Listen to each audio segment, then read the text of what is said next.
Assalamualaikum warahmatullahi wabarakatuh. Saya Yuke Valiani Putri dengan NIM B1B1210024, mata kuliah Keuangan Negara, jam 7 sampai dengan jam 9.30. Baiklah, di sini saya akan membahas tentang anggaran pendapatan dan belanja APBD Provinsi Jambi. Setiap tahun, pemerintah pusat maupun pemerintah daerah menghimpun dan membelanjakan dana melalui anggaran pendapatan dan belanja negara atau daerahnya. Penyusunan anggaran merupakan rangkaian aktivitas yang melibatkan banyak pihak, termasuk semua departemen dan lembaga, serta Dewan Perwakilan Rakyat atau DPR dan Dewan Perwakilan Rakyat Daerah atau DPRD di provinsi, kabupaten, kota, maupun desa. Peran DPR atau DPRD dalam penyusunan anggaran pendapatan dan belanja daerah menyebabkan penyusunan anggaran ini menjadi lebih transparan, demokratis, objektif, dan akuntabel. Baiklah, di sini kita akan membahas apa konsep APBD, bagaimana prinsip-prinsip dalam pengelolaan keuangan daerah, bagaimana struktur APBD, bagaimana siklus pengelolaan keuangan daerah, bagaimana contoh ringkasan rancangan APBD pada setiap provinsi. Di sini saya akan mengambil contoh dari rancangan APBD Provinsi Jambi tahun 2020. Baik, kita masuk ke konsep.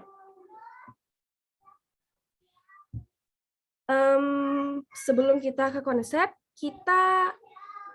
apa sih pengertian APBD menurut para ahli dan menurut perundang-undangan?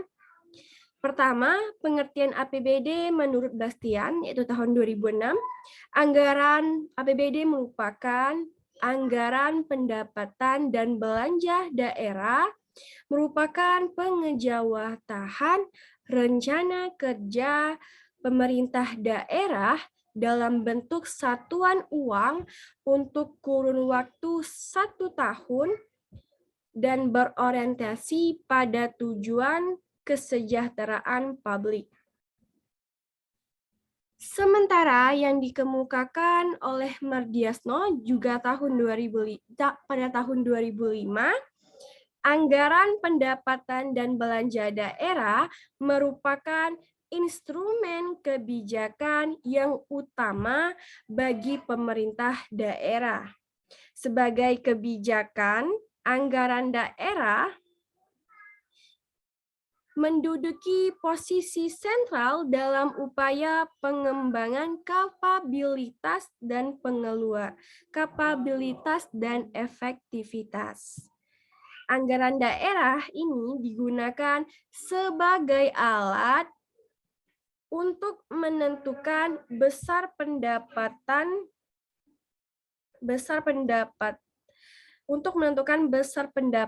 serta pengeluaran, membantu pengambilan keputusan dan perencanaan pembangunan, otorisasi pengeluaran di masa-masa yang akan datang, sumber pengembangan ukuran-ukuran standar untuk evaluasi kerja, alat untuk memotivasi para pegawai, dan alat koordinasi bagi semua aktivitas dari berbagai unit kerja.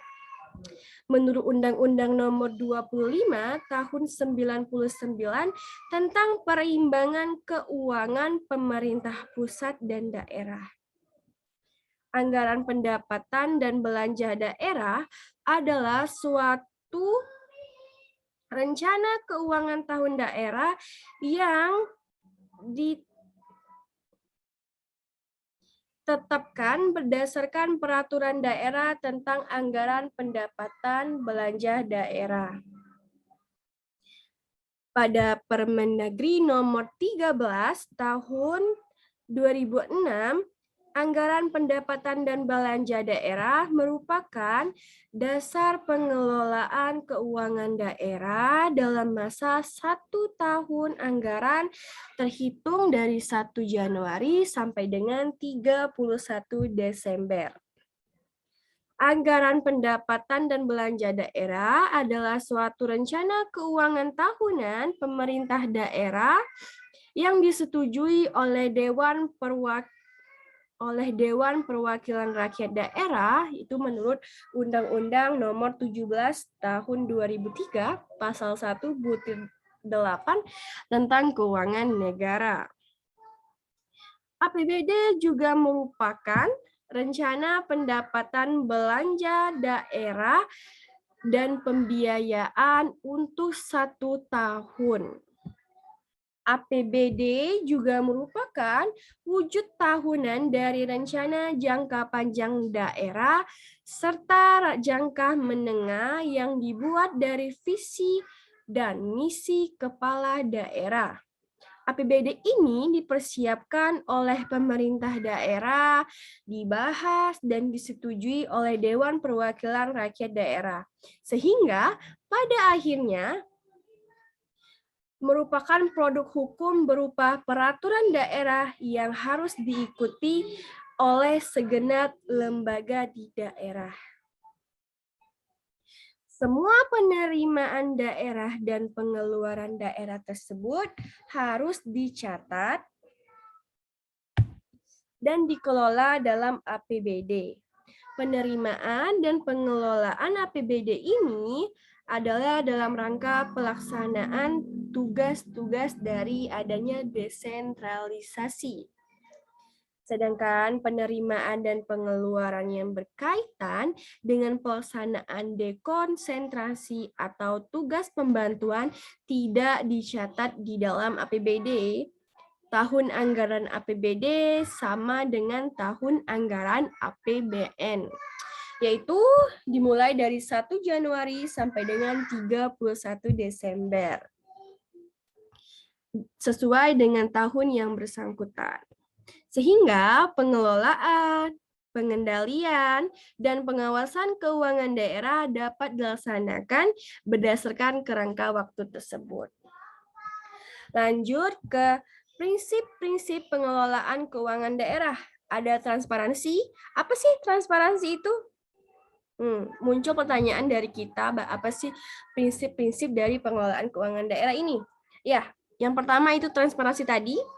Transparansi merupakan keterbukaan pemerintah daerah dalam pengambilan kebijakan yang berkaitan dengan keuangan daerah.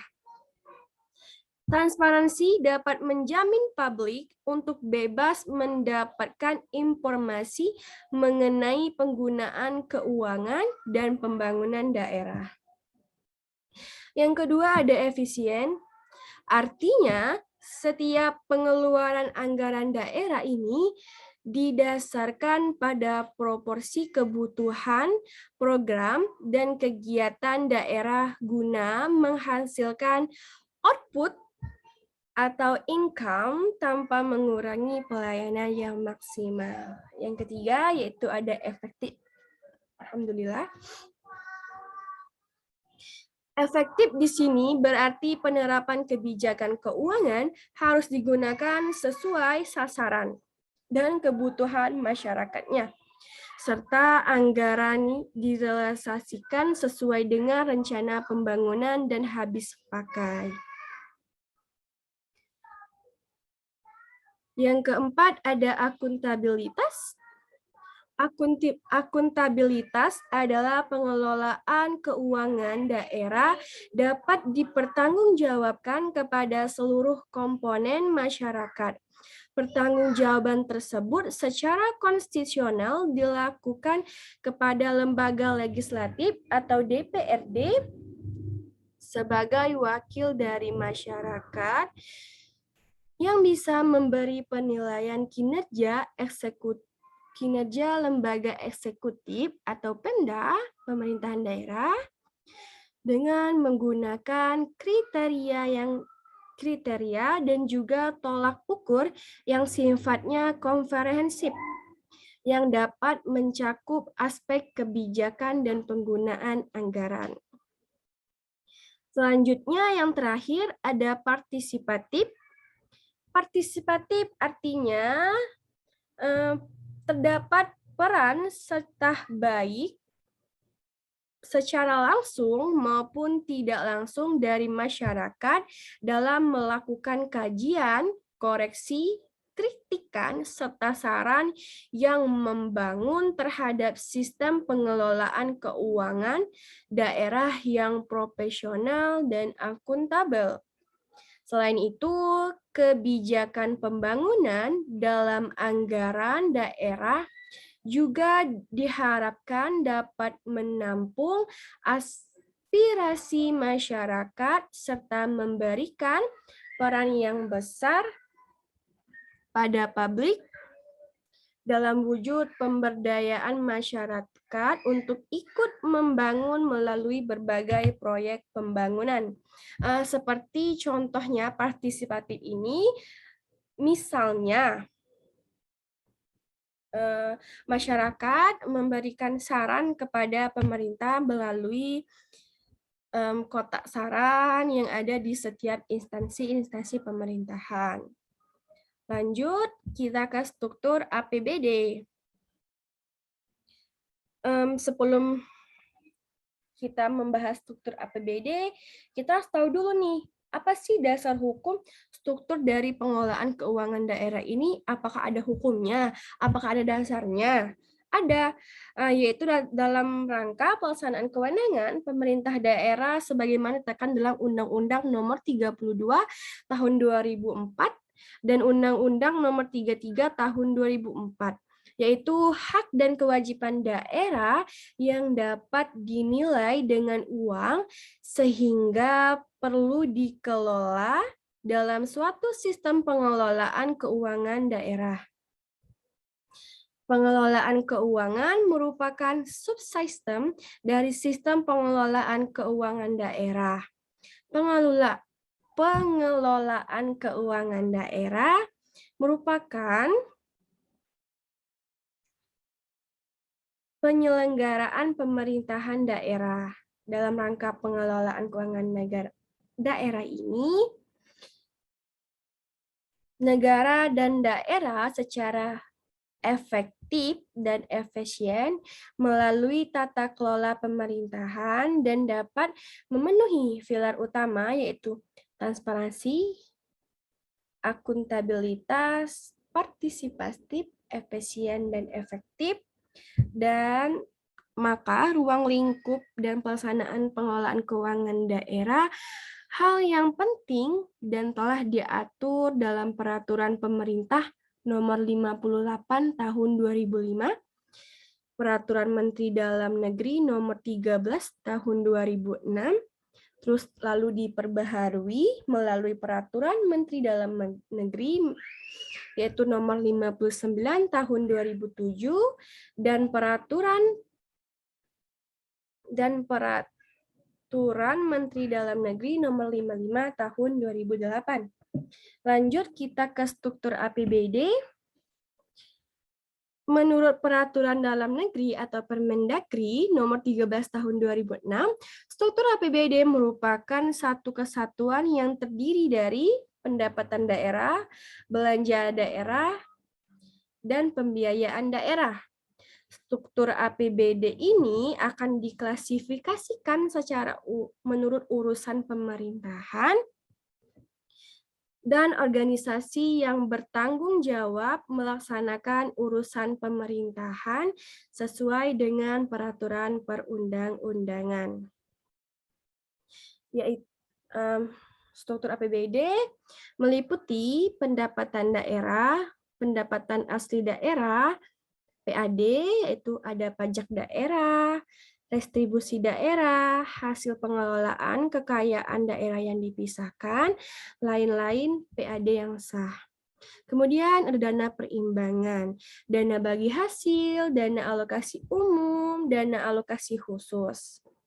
Lain-lain pendapatan yang daerah yang sah, yaitu hibah, dana darurat, dan lain-lain pendapatan yang ditetapkan oleh pemerintah. Lanjut ke belanja daerah. Belanja daerah meliputi belanja langsung dan belanja tidak langsung. Belanja langsung meliputi belanja pegawai, bunga, subsidi, hibah, bantuan alok sosial, belanja bagi hasil, dan bantuan keuangan, serta belanja tidak tergugah. Maaf, tadi adalah belanja tidak langsung. Sekarang belanja langsung. Belanja pegawai, belanja barang dan jasa, serta belanja modal. Kemudian ke pembiayaan. Ada penerima pembiayaan, ada penerimaan pembiayaan mencakup silva tahun anggaran sebelumnya, pencairan dana cadangan, hasil penjualan kekayaan daerah yang dipisahkan, penerimaan pinjaman, dan penerimaan kembali pemberian pinjaman. Pengeluaran pembiayaan mencakup pembentukan dana cadangan, penyertaan modal, pemerintah daerah, pembayaran pokok utang, dan pemberian pinjaman. Pendapatan daerah di sini meliputi semua penerimaan uang melalui kas umum daerah yang menambah ekuitas dana lancar yang merupakan hak daerah dalam 1 tahun anggaran yang tidak perlu dibayar kembali oleh daerah.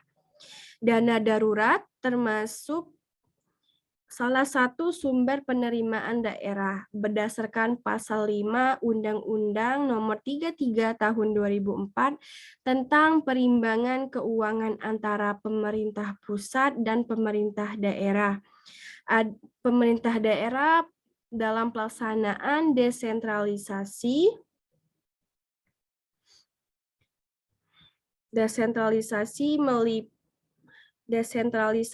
meliputi pendapatan daerah dan pembiayaan. Lanjut, kita ke belanja daerah. Belanja daerah meliputi semua pengeluaran dari rekening kas umum daerah yang mengurangi ekuitas dana lancar. Dia merupakan kewajiban daerah dalam 1 tahun. Anggaran yang tidak akan diperbolehkan yang tidak akan diperoleh pembayarannya kembali oleh daerah.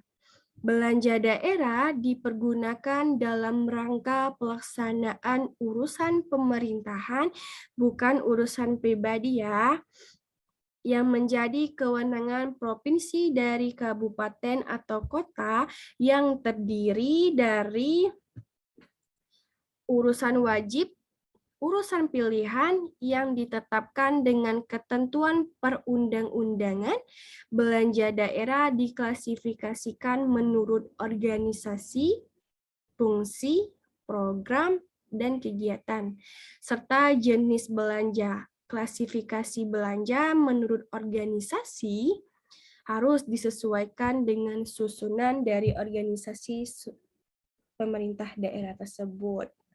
Lanjut, yang terakhir ada pembiayaan daerah itu meliputi semua penerimaan yang perlu dibayar kembali dan atau pengeluaran yang akan diterima kembali, baik pada tahun anggaran yang bersangkutan maupun pada tahun anggaran-anggaran berikutnya. Pembiayaan daerah tersebut terdiri dari penerimaan pembiayaan dan pengeluaran pembiayaan. Lalu, siklus pengelolaan keuangan daerah atau PKD. Bagaimana sih siklus pengelolaan keuangan daerah ini? Nah, ini adalah salah satu gambaran dimulai dari perencanaan, kemudian pelaksanaan atau penatausahaan, lalu yang terakhir pelaporan pertanggungjawaban. Ini semua dilakukan pengawasan. Ada pengawasan dalam pengelolaan keuangan daerah ini. Dalam tahapan ini, Peran parlemen atau legislatif sangat diperlukan sebagai wakil rakyat. Dalam pengelolaan keuangan daerah, perlu adanya izin rakyat untuk menggunakannya. Harus transparan, harus terbuka. Yang direncanakan tuh apa, dikeluarkan kemana, lalu dibuatlah pelaporan atau pertanggungjawaban ini. Dalam pengelolaan keuangan daerah perlu adanya izin rakyat untuk menggunakannya, diawasi saat pelaksanaannya, serta dimintai pertanggungjawaban saat anggaran telah selesai digunakan. Jadi, di dalam pengelolaan keuangan daerah ini, peran lembaga legislatif atau Dewan Perwakilan Rakyat Daerah atau DPRD ini sebagai representasi rakyat untuk memastikan DPRD itu sebagai pengawas. Sebagai pengawas untuk memastikan uang rakyat itu dikelola dengan baik atau dikelola secara pribadi gitu. Uang rakyat itu dikelola sesuai dengan perencanaannya atau tidak. Apakah pengelolaan keuangan daerah ini untuk kepentingan rakyat atau sementara itu prinsip pengelolaan ada di tangan pihak eksekutif atau Pemda. Dengan demikian, pelaku pengelolaan keuangan daerah dapat diartikan sebagai pejabat pada lingkungan Pemda. Itu menurut Kementerian Keuangan Republik Indonesia tahun 2018. Lanjut, kita ke contoh ringkasan rancangan APBD dari Provinsi Jambi. Di sini contohnya yaitu pada tahun anggaran 2020 bisa dilihat pendapatan asli daerah yaitu 4,44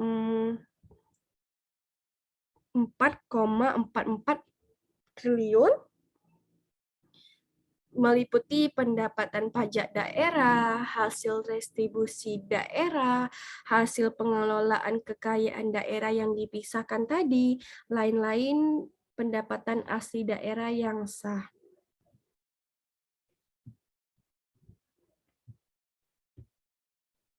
Itu kemudian ada dana perimbangan totalnya 2,8 triliun. Ada dana transfer umum sekitar 1,90 triliun, dana transfer khusus 898 miliar rupiah. Lain-lain pendapatan daerah yang sah, ada pendapatan hibah yaitu 10,902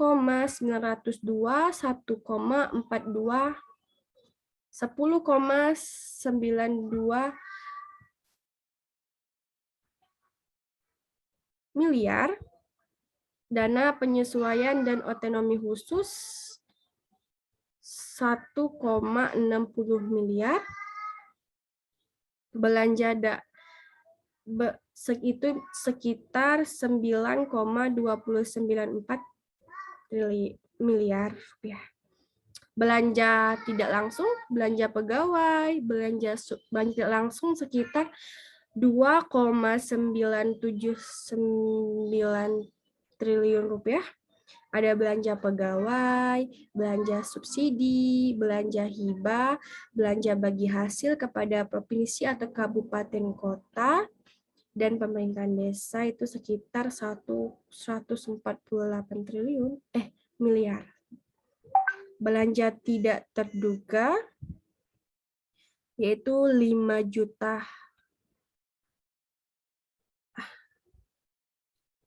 miliar, bukan 5 juta.